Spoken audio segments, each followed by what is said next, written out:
حضرت حسین رضی اللہ تعالیٰ عنہ نے ان دنوں میں جو وہاں گزرے ہیں، جتنے بھی کوفی آئے ہوئے تھے نا، اکثر و بیشتر تو کوفے کے لوگ تھے، ان سے کہا کہ میں خود نہیں آیا، تم نے مجھے بلایا تھا، اے فلاں ابن فلاں، کیا تم نے مجھے خط نہیں لکھا تھا کہ آؤ؟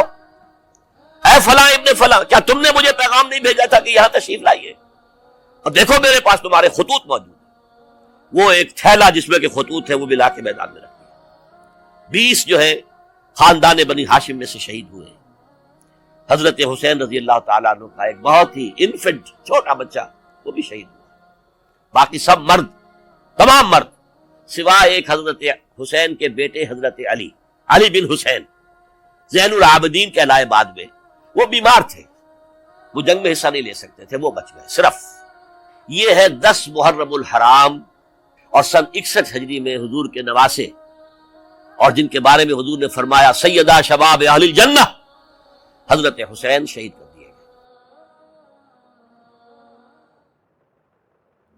کوفہ چونکہ حضرت حسین کے پاس پیغام آ رہے تھے کوفے سے، چونکہ کوفے کو حضرت علی نے دار الخلافہ بنا لیا تھا، اور وہاں سمجھا جاتا تھا کہ حضرت علی کے ہمدرد اور حضرت شیعان علی جنہیں ہم کہے، ان کے ساتھی ہم خیال یہ لوگ ہیں کثرت کے ساتھ، اور وہاں سے اب خطوط کا تانتا شروع ہو گیا، آپ یہاں آئیے، ہم بےتاب ہیں، آپ کا استقبال کریں گے، آپ کے ہاتھ پر بیعت کریں گے، تاکہ یہ جو قیصر و کسریٰ کی سنت شروع ہو رہی ہے اس کو روکا جا سکے۔ وہ تانتا بندھا ہوا ہے خطوط کا۔ تو حضرت حسین رضی اللہ تعالیٰ عنہ نے فیصلہ کر لیا کہ میں کوفے جاؤں گا۔ حضرت زبیر روکتے رہ گئے کہ نہیں، کوفیوں پر اعتماد نہ کیجیے، یہ زبانی کلامی ساتھ دیتے ہیں، جب ڈنڈا چلتا ہے تو پھر یہ ہٹ جاتے ہیں میدان سے۔ اور حضرت حسین رضی اللہ تعالیٰ عنہ بامروت انسان، شریف النفس انسان، کیسے ممکن تھا غیرت مند غیور انسان وہ کیسے ان کی بات کو رد کرتے تھے؟ لہذا اچھا چلو چلتے ہیں کوفے کی طرف۔ آگے بڑھتے چلے گئے، کربلا میں پہنچ گئے، جو کچھ وہاں ہوا ہے پھر آپ کو معلوم ہے۔ اس میں یہ بات ہے، پہلے 1000 کا لشکر بھیجا تھا عبید اللہ ابن زیاد نے، اس پر حضرت حسین رضی اللہ تعالیٰ عنہ نے جو باتیں کہیں وہ کچھ اثر انداز ہو گئے۔ ان کا افسر جو تھا حر بن یزید تمیمی، وہ بعد میں حضرت حسین کا حامی ہو گیا، اور حضرت حسین کے ساتھ ہی اس کو بھی شہادت نصیب ہوئی۔ پھر دوسرے کو بھیجا عمرو بن سعد۔ عمرو بن سعد بھی ایک بڑی عظیم شخصیت کا بیٹا تھا، حضرت سعد ابن ابی وقاص جو فاتح ایران تھے، اور جن کو غزوہ احد کے موقع پر حضور نے فرمایا تھا کہ اے سعد تیر چلاؤ، میرے ماں باپ تم پر قربان۔ جبکہ احد میں گھیراؤ کر لیا تھا حضور کا، اور کفار قتل کرنے کے لیے ہجوم کر رہے تھے، اور کچھ حضرات تیر چلا چلا کے انہیں پھینک رہے تھے، دور جو ہے ہٹا رہے تھے، ان میں سے حضرت سعد ابن ابی وقاص بھی تھے۔ پھر وہ فاتح ایران تھے، اسی لیے گورنر بن گئے تھے ایران کے۔ سعد جو ہے ان کا بیٹے، یہ عمرو جو ہے، یہ اب ایک بڑے صوبے کا گورنر بھی تھا، اس وقت 4000 آدمی دے کر بھیجا، وہ بھی نرمی کرتا رہا، اس نے کوئی تشدد نہیں کیا، اس کے اندر بہرحال اپنے عظیم باپ کے خون کا کچھ اثر تھا۔ لیکن یہ کہ پھر ابن زیاد کو اطلاع مل گئی کہ عمرو ابن سعد جو ہے وہ تو لے تو لال کر رہا ہے، حملہ نہیں کر رہا، قتل نہیں کر رہا، بلکہ یہ کہ وہ تو اس راستہ بھی دینے کے لیے تیار ہے کہ نہ مدینے کی طرف جائیے اور نہ آپ مکے کی طرف جائیے، نہ کوفے کی طرف جائیے، بلکہ آپ چاہے تو دمشق چلے جائیں، یزید سے اپنا معاملہ کر لیں۔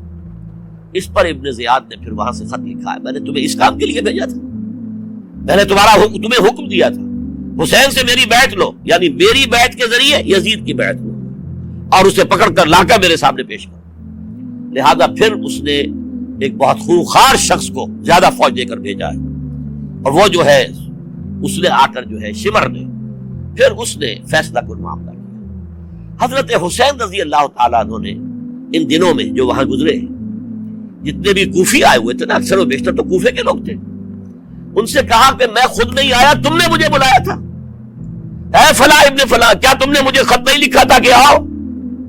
اے فلاں ابن فلاں، کیا تم نے مجھے پیغام نہیں بھیجا تھا کہ یہاں تشریف لائیے؟ اور دیکھو میرے پاس تمہارے خطوط موجود۔ وہ ایک تھیلا جس میں کہ خطوط ہے وہ بھی لا کے میدان میں رکھ دیا۔ یہ حضرت حسین رضی اللہ تعالیٰ عنہ کی شرافت اور اپنی صاف دلی، کوئی اس کے اندر عیاری نہیں تھی ان کے اندر، معاذ اللہ ثم معاذ اللہ، لیکن یہ کہ اس کا نتیجہ اچھا نہیں نکلا۔ نتیجہ کیا نکلا؟ اب انہیں پتا چل گیا کوفیوں کو، اگر اب حسین زندہ دمشق پہنچ گئے یزید کے پاس تو یہ ہم سب کا بھاڑا پھوڑ دیں گے، ہماری شامت آ جائے گی، لہذا اب تو کسی صورت انہیں زندہ نہیں رہنے دیں۔ یہ ایک بڑا اہم واقعہ، نوٹ کر لیجیے اس کو، اس لیے کہ حضرت حسین نے ایک ایک کا نام لے کر اے فلاں ابن فلاں، اے فلاں ابن فلاں، اے فلاں ابن فلاں، کیا تم نے خط نہیں لکھا تھا؟ کیا تمہارا پیغام نہیں تھا؟ اب انہوں نے دیکھا کہ یہ بھانڈا اگر یزید کے ہاں جا کر پھوڑ دیا گیا تو پھر ہماری خیر نہیں ہوگی۔ یہی وجہ ہے حضرت حسین کو شہید کرنے کے بعد، یہ نوٹ کر لیجئے، 72 آدمی تھے کل، جس کو کہہ لیں لشکر حضرت حسین کا رضی اللہ تعالیٰ، ان میں سے 20 خاندان بنی ہاشم کے چشم و چراغ، بڑی بہادری سے لڑے، بڑی بہادری سے لڑے، ایک ایک نے لڑ کر جان دیا، بہت سو کو مارا ہے۔ یقاتلون فی سبیل اللہ فیقتلون ویقتلون، قتل کر بھی رہے تھے، قتل ہو بھی رہے تھے، ایک ایک کر کے قتل ہو رہے تھے، شہید ہو رہے تھے۔ 20 جو ہے خاندان بنی ہاشم میں سے شہید ہوئے۔ حضرت حسین رضی اللہ تعالیٰ عنہ کا ایک بہت ہی انفنٹ چھوٹا بچہ، وہ بھی شہید ہوا۔ باقی سب مرد، تمام مرد، سوائے ایک حضرت حسین کے بیٹے حضرت علی بن حسین زین العابدین کہلائے بعد میں، وہ بیمار تھے، وہ جنگ میں حصہ نہیں لے سکتے تھے، وہ بچ گئے صرف۔ اچھا، حضرت حسین شہید ہو گئے، یہ ہے 10 محرم الحرام سن 61 ہجری۔ کیا مطلب ہے؟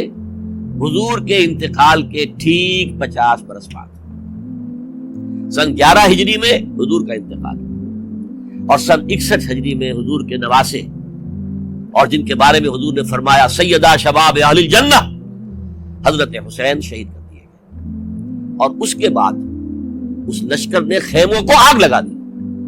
یہاں نکتہ سمجھ لیجیے، آگ کیوں لگائی؟ انہیں معلوم تھا ہمارے خلاف ڈاکومنٹری پروف موجود ہے وہاں پر، وہ ہمارے خطوط کے تھیلے وہاں موجود ہیں، اگر وہ باقی رہ گئے تو ہماری شامت آ جائے گی، ہمیں کون بچائے گا؟ تاکہ وہ ریکارڈ جو ہے ان کا وہ تلف ہو جائے، سارے خطوط جو ہیں وہ جل جائیں، تاکہ ان کے خلاف ثبوت باقی نہ رہے۔ یہ عظیم سانحہ کربلا ہے